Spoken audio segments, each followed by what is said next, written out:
Isa ka rin ba sa puging-pugi na sa motor natin? Kaso, biglang may ganitong sticker sa motor mo. Ngayon, gusto mo lang tanggalin dahil gusto mo lang siguro maging aesthetic lang yung motor mo, gusto mo lang maging plain yung motor mo, or gusto mong palitan ng sticker yung motor mo. Kaso, nung tinanggal mo, meron na buong marka na gaya nito. Ngayon, turo ko sa inyo kung paano tanggalin yung markang yon gamit itong mga 1,000 na liha at gamit ang clear paint.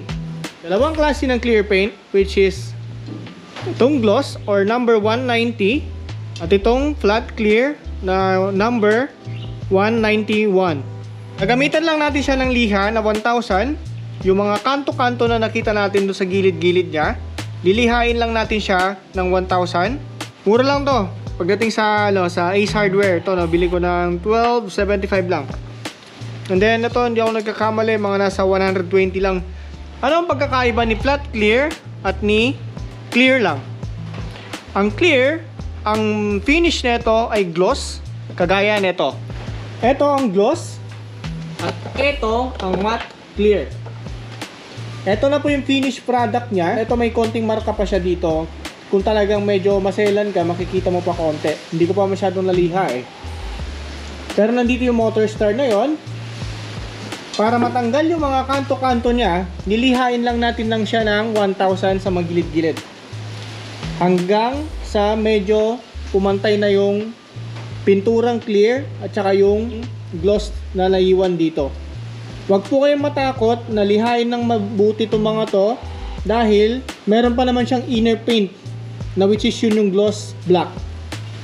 Pagka nag-flat na dito, kapag ka hinawakan natin ay wala na siyang mga kanto-kanto, pwede na natin siyang bugahan ng flat clear.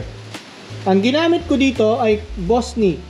Pero kung gusto nyo or mas maganda yung samurai paint, kaso medyo mas mahal lang siya, pero at least yun, kahit mapatakan na siya ng mapatakan na siya ng gasolina, kasi minsan hindi maiiwasan na mag-spill yung gasolina dito kapag ka nagpagas tayo. Kaya ito minsan pag ito nagma-mark dito ng ng gasolina. Kaya ginagawa ko, pinipinturahan ko na lang muna ng ganun, wala pang pambili ng ng samurai paint eh. Hindi, tsaka mahirap din talaga kasi maghanap ng samurai paint dito sa lugar namin. Mangilan-ngilan talaga yung mga ganun. So, kapag ka samurai paint ang ginamit natin, kahit matuluan to ng gasolina, hindi siya mag-mark. Okay, so mas advisable talaga yung high temp na samurai paint, yun ang gamitin natin. So, wag tayo magkakamali dito. Sa 190, which is the clear, ito yung gloss. At ito yung flat. Ang ginamit natin dito sa motor natin ay itong flat. Ito po ang finished product niya. Ganyan po mangyayari. Mawawala lahat ng mga markings niya. So, short vlog lang yun kumbaga. Kasi gusto ko lang talagang i-share sa inyo kung ano yung ginamit kong pintura at kung paano ko siya tinanggal. Yun. Una, lihain lang natin yung mga kanto-kanto niya. Yung pinagtanggalan mismo ng sticker. Tapos, tsaka natin pupunasan, of course. Punasan muna natin, linisin muna natin, matanggal lahat ng mga pinagdihaan natin, yung mga dust niya. Tsaka natin bugahan ng flat clear. Okay, after nun, ang finished product niya ay magiging ganito. Okay, so salamat po ulit sa inyong lahat. Maraming salamat sa panonood ninyo.